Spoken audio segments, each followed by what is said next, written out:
أعوذ بالله من الشيطان الرجيم. بسم الله الرحمن الرحيم. قل إن صلاتي ونسكي ومحياي ومماتي لله رب العالمين لا شريك له وبذلك أمرت وأنا أول المسلمين. وقال تعالى واعتصموا بحبل الله جميعا. صدق الله العظيم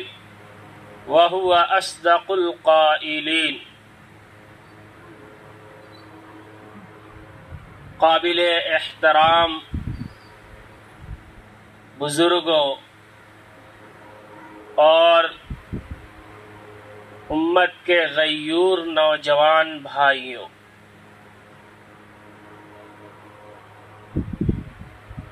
سب سے پہلے ہم اور آپ اپنے پروردگار عالم کا شکریہ ادا کریں کہ اس رب نے ہمیں اور آپ کو عید الاضحیٰ جیسا خوبصورت دن میسر فرمایا۔ دنیا کے اندر جتنی بھی قومیں ہیں، جتنے بھی مذاہب ہیں، مسالک ہیں، مشارب ہیں، ہر ایک کے اندر پورے سال میں کچھ نہ کچھ ایسے ایام متعین ہیں جن ایام میں اس قوم، اس مذہب اور اس دھرم کے لوگ ایک جگہ اکٹھا ہوتے ہیں اور باہم بغل گیر ہو کر خوشیوں کو بانٹتے ہیں۔ یہ اسلام کی خوبصورتی ہے۔ نبی کریم صلی اللہ علیہ وسلم کا احسان ہے کہ ہماری شریعت نے بھی ہمیں اور آپ کے لیے دو ایسے دن متعین کیے ہیں جس میں ہر ایک دوسرے کے ساتھ اپنی استطاعت طاقت کے مطابق خوشیوں کو بانٹتا ہے، اللہ کے سامنے سر بسجود ہوتا ہے، اللہ کا شکر ادا کرتا ہے اور پھر ایک دوسرے کے ساتھ مل کر کے اپنی خوشیوں کا جس نوعیت سے بھی ہو اظہار کرتا ہے۔ ایک دن جسے ہم اور آپ عید الفطر کہتے ہیں، جو رمضان المبارک کے روزے، تلاوت قرآن اور عبادتوں کی برکت سے بطور انعام کے اللہ عطا فرماتا ہے، اور دوسرا دن جو آج کا دن ہے جسے ہم اور آپ عید الاضحیٰ، بقرہ عید کے نام سے جانتے ہیں، یہ دن اللہ تعالی ہمیں اور آپ کو قربانی کے لیے عطا کیا ہے۔ یاد رکھیں، یہ قربانی جو ہم اور آپ کریں گے اور آج تک کرتے آ رہے ہیں، اس کی حقیقت صرف اتنی نہیں ہے کہ ہم اپنے قیمتی جانوروں کو قربان کر لیں اور کچھ گوشت کھا لیں اور کچھ گوشت رشتہ داروں میں، دوست احباب میں تقسیم فرما دے۔ اس قربانی کی صرف اتنی حقیقت نہیں ہے۔ یہ قربانی دراصل ہمیں اور آپ کو کچھ پیغام دیتا ہے۔ اس کے پیچھے ایک بڑا پس منظر ہے، ایک بڑا واقعہ ہے، بلکہ حضرت ابراہیم و اسماعیل دو عظیم المرتبت پیغمبر کی قربانیوں کا ثمرہ ہے جو اللہ نے ہمیں اور آپ کو عطا فرمایا ہے۔ میں مختصراً آپ کو بتاتے چلوں کہ حضرت ابراہیم علیہ نبینا علیہ الصلاۃ والسلام ایک بت پرست گھر کے اندر پیدا ہوئے. آپ کے والد محترم کا نام آزر تھا. آزر کا پیشہ ہی یہ تھا کہ وہ بتوں کو تراشتے تھے، پتھروں کو تراشتے تھے، بتوں کو بناتے تھے، ان کی پرستش اور پوجا کرتے تھے اور پھر انہیں بازاروں میں فروخت بھی کرتے تھے. جب ابراہیم علیہ السلام نے اپنی قوم کو، اپنے معاشرے کو، اپنی سوسائٹی کو کفر و شرک کے دلدل میں پھنستے دیکھا، تباہ ہوتے دیکھا، بربادیوں کے گڈھوں میں گرتے دیکھا، تو ابراہیم علیہ السلام کے دل میں بے چینی اور بے قراری پیدا ہو گئی. اور پھر ابراہیم علیہ السلام نے اپنی قوم کو بچانے کی کوششیں شروع کی اور اللہ نے حکم دیا کہ ابراہیم سب سے پہلے تم اپنے گھر سے میری وحدانیت کے پیغام کو سنانا شروع کرو. چنانچہ ابراہیم علیہ السلام نے اپنے والد بزرگوار کو بیٹھایا اور انتہائی ادب و احترام کے ساتھ ان کے سامنے ان خداؤں کی، ان باطل معبودوں کی قباحتوں اور برائیوں کو بیان کیا جس کو قرآن نے نقل کیا ہے. ابراہیم نے کہا یا ابتی لما تعبد ما لا يسمع ولا يبصر ولا يغني عنك شيئا. کہ اے میرے والد محترم، آپ کے پاس اللہ نے عقل دیا ہے، دماغ دیا ہے، سوجھ بوجھ دی ہے، آپ اس معاشرے کے اچھے اور با اثر شخص ہیں. آپ ذرا سمجھنے کی کوشش کریں، آپ جن کی پرستش کر رہے ہیں، جن کی پوجا کر رہے ہیں، جن کو خدا بنا بیٹھے ہیں، ان کی حقیقت بھی تو جانیے. آپ نے ان کو بنا تو دیا ہے، ان کی آنکھیں بنا دی ہے، کان بنا دیا ہے، ناک بنا دیا ہے، منہ بنا دیا ہے، لیکن ذرا سوچے تو صحیح، کیا یہ دیکھ سکتے ہیں؟ کیا یہ سن سکتے ہیں؟ کیا یہ سن سکتے ہیں؟ بتائیے یہ آپ کی ضرورتیں کیا پوری کرے؟ اگر ان پر ایک مکھی بھی بیٹھ جائے تو کیا اس مکھی کو بھی یہ ہٹا سکتے ہیں؟ حضرت ابراہیم نے جب اپنے والد محترم کو سمجھانے کی کوششیں شروع کی، والد ناراض ہونا شروع ہو گئے، سمجھانے کی کوشش کر رہے ہیں کہ اے ابراہیم، تم ہمارے معبودوں کو لان تان کرنے سے باز آ جاؤ، تم ہمارے خداؤں کی ملامت کرنے سے باز آ جاؤ. ابراہیم باز آنے والے نہیں تھے تو حضرت ابراہیم کو ان کے والد نے دھمکیاں دینے شروع کی اور پھر وہ دھمکی بھی دے ڈالی اور فرمایا کہ لئن لم تنتہی لأرجمنک وہجرنی ملیا. یہ میرے بیٹے ابراہیم، اگر تم اپنی حرکتوں سے، حق بات کو بیان کرنے سے، توحید کے پیغام کو عام کرنے سے اگر تم باز نہیں آئے تو یاد رکھو میں تمہیں سنسار کر دوں گا، یعنی پتھروں سے اتنا پیٹوں گا اور پٹواؤں گا کہ تم اس میں دم توڑ دے گے، مر جاؤ گے.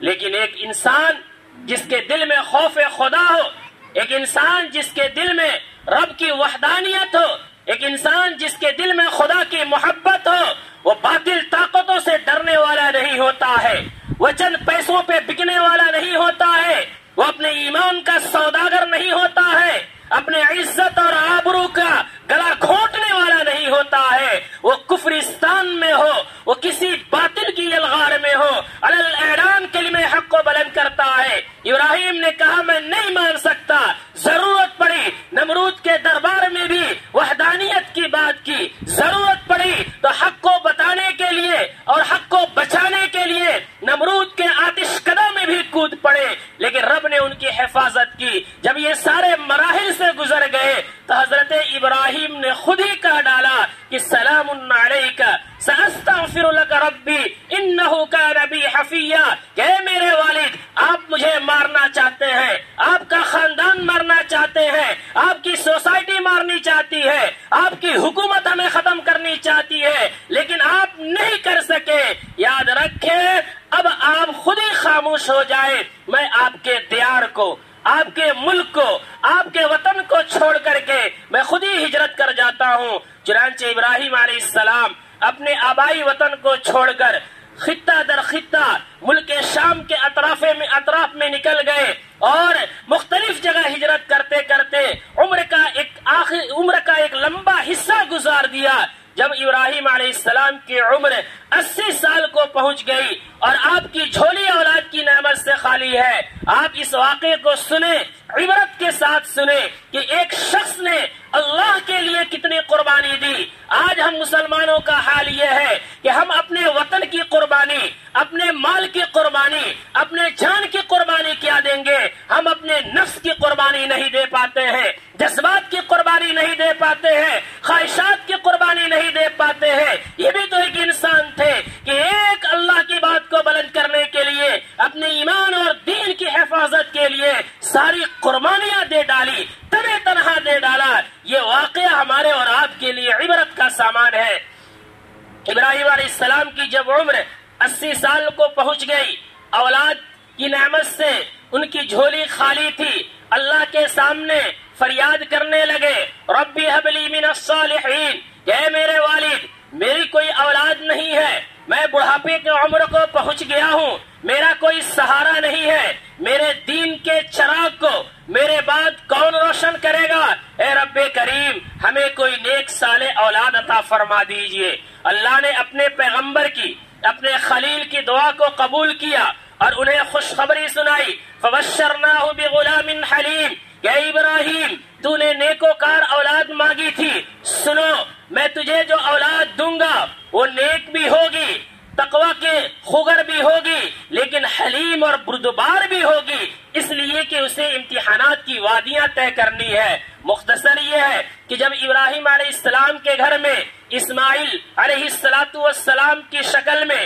فرزند ارجمن کی ولادت ہوتی ہے، اللہ اس سے مشکل امتحان میں ڈالتا ہے اور حکم دیتا ہے کہ اے ابراہیم تم اپنی بیوی اور اپنے لختے جگر اسماعیل، جس کو رو رو کے مانگا تھا، جس کے لیے نہ جانے کتنی راتیں تو نے قربان کی تھی، اب تم ان دونوں کو ایک وادی غیر ذی زرع میں چھوڑ آؤ۔ حضرت ابراہیم پریشان ہے، لیکن اللہ کے سامنے، اللہ کے حکم کے سامنے سر تسلیم خم کرتے ہوئے ذرا دیکھیں میرے دوستوں اور بزرگوں، ہمیں اور آپ کو بھی مرنا ہے۔ ہم چاہے جتنے بھی طاقتور ہیں، چاہے جتنے بھی تعلیم یافتہ ہیں، چاہے جتنے بھی ذو شعور ہیں، لیکن ہم اور آپ مریں گے اور اپنے ایک ایک مال کا، ایک ایک سیکنڈ کا، ایک ایک لمحے کا حساب دینا ہوگا۔ ذرا تصور کرے اور تصورات کی دنیا میں جا کر دیکھے کہ ایک باپ سے کہا جا رہا ہے کہ وہ اپنے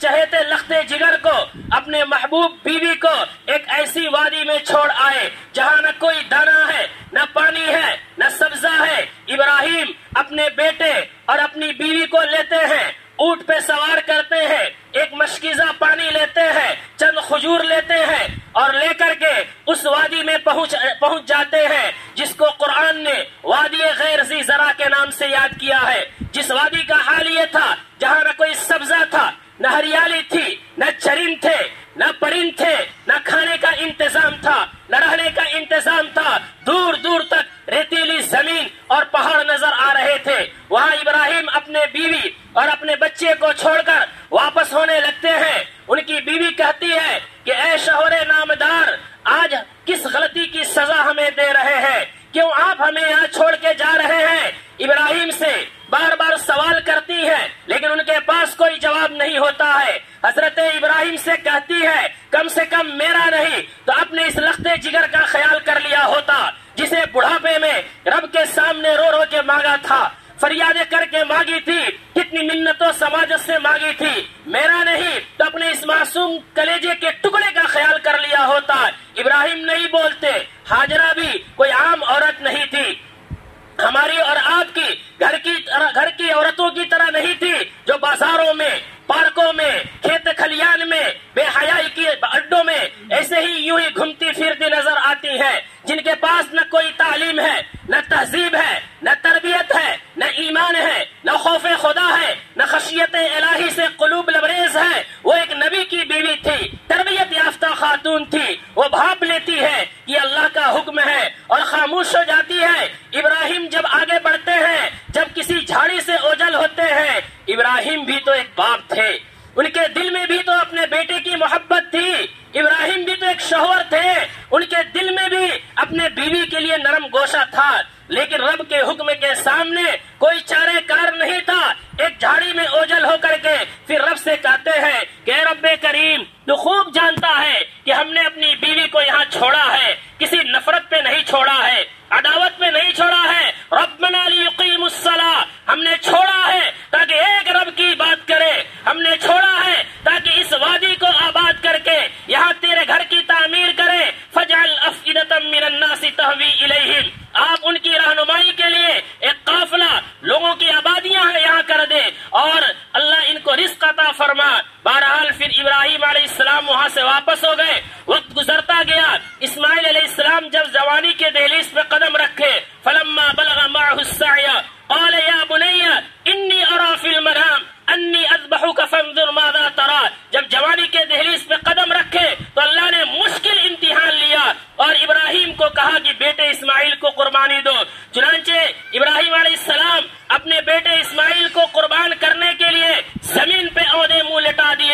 عجیب منظر تھا، آسمان و زمین خاموش تھے، فرشتے اشکباری کر رہے ہیں کہ جب سے کائنات بنی ہے آج تک ایسا حکم ہم نے رب کا نہیں دیکھا کہ رب ایک باپ سے اس کے بیٹے کی قربانی لے رہا ہو۔ یہ جب منظر ہوا جس کو قرآن نے یوں نقشہ کھینچا ہے، فلما اسلم وتلہ للجبین، جب دونوں باپ اور بیٹے اللہ کے سامنے سر تسلیم خم کر دیے، باپ اپنے بیٹے کو ذبح کر رہا ہے، بیٹا ذبح ہونے کے لیے تیار ہے، قربان جائے ان کی اللہ کے ساتھ محبتوں پہ۔ آج ہماری محبتوں کا حال یہ ہے، آج ہمارے اللہ سے تعلق کا حال یہ ہے کہ ہم نمازیں نہیں پڑھ سکتے ہیں، نفس کی غلاظتوں کو نہیں نکال سکتے ہیں۔ بہرحال جب ان دونوں نے کوشش کی، اللہ نے آواز لگائی، وَنَادَيْنَاهُ أَن يَا إِبْرَاهِيمُ، اے ابراہیم، ہمیں مقصد یہ نہیں تھا کہ ہم تم سے تمہارا بیٹا لے لیں، ہمیں یہ مقصد نہیں تھا کہ ہم تمہارے وراثت کے چراغ کو بجھا دیں، ہمارا مقصد تمہاری آزمائش تھا۔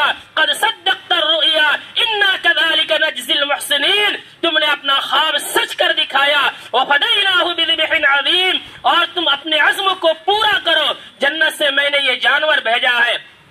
چنانچہ ابراہیم نے اس جانور کی قربانی کر کے اپنے اس عزم کو پورا کیا۔ میرے دوستوں اور بزرگوں، ہم اور آپ جو اپنے جانوروں کی قربانی کر رہے ہیں، یہی ابراہیم کی سنت ہے، اسماعیل کی سنت ہے۔ یہ پوری تاریخ اور پوری داستان، پورا واقعات کا ایک ایک صفحہ، ایک ایک حرف ہمیں اور آپ کو پیغام دیتا ہے کہ تم کامیابی چاہتے ہو تو قربانی دو۔ کس چیز کی قربانی دو؟ جس چیز کی ضرورت پڑے اس کی قربانی دو، تبھی تم کامیاب ہوگے۔ اس لیے میرے دوستوں اور بزرگوں، ہمیں شوق سے اپنے مال کی قربانی اس موقع سے کرنی چاہیے، اپنے جانوروں کی قربانی کرنی چاہیے۔ یہ ہمارے ابراہیم اور اسماعیل علیہم السلام کی سنت ہے۔ بہت سارے لوگ ہمارے معاشرے میں ہوتے ہیں، شادی بیواہ میں لاکھوں روپیہ خرچ کریں گے، ناچ گانا میں لاکھوں روپیہ خرچ کریں گے، لیکن جب قربانی کا موقع آتا ہے، دین کے کسی کام کا موقع آتا ہے، ان کے کلیجے پھٹنے لگتے ہیں،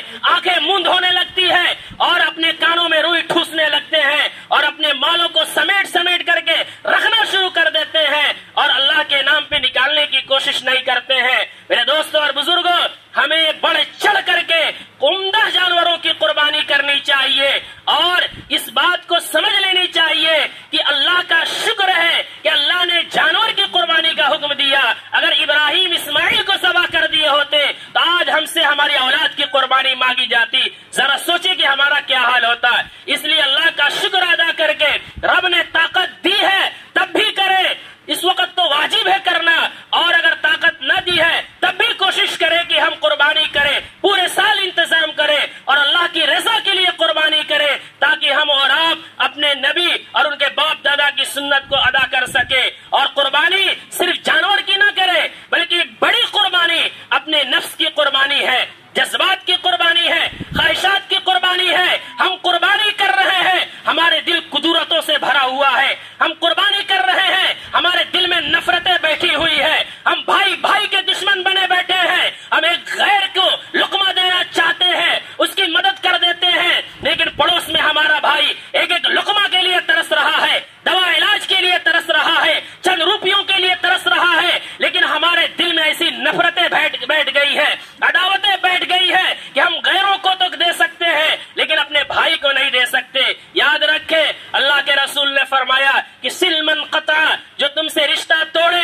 اس سے رشتہ جوڑو، تم معافیاں کرو۔ اللہ کے رسول نے فرمایا کہ من تواضع للہ رفعہ اللہ، کہ جو اللہ کے لیے جھک جاتا ہے، اپنے بھائی کی غلطی معاف کر دیتا ہے، درگزر سے کام لیتا ہے، اللہ اسے ذلیل نہیں کرتا ہے۔ ہم اور آپ یہ سوچتے ہیں کہ ہم نفرتوں کو ختم کر کے بھائی بھائی بن جائیں گے، کسی اپنے بھائی کو معاف کر دیں گے، ہماری شان گھٹ جائے گی، ہماری عزت گھٹ جائے گی، ہمارے انا کو ٹھیس لگے گا۔ ارے پیروں میں رود ڈالو، ابو سفیان سے بڑا دشمن محمد الرسول اللہ کا کوئی نہیں ہو سکتا ہے، ابو سفیان کی بیوی سے بڑا دشمن محمد الرسول اللہ کی کوئی نہیں ہو سکتی ہے۔ ابو سفیان کی بیوی وہ ہندا تھی جس نے غزوہ احد کے اندر حضرت حمزہ کو شہید کرنے کے بعد ان کے جسم سے کلیجے کو نکال کر کے کچا چبایا تھا، ان کے سر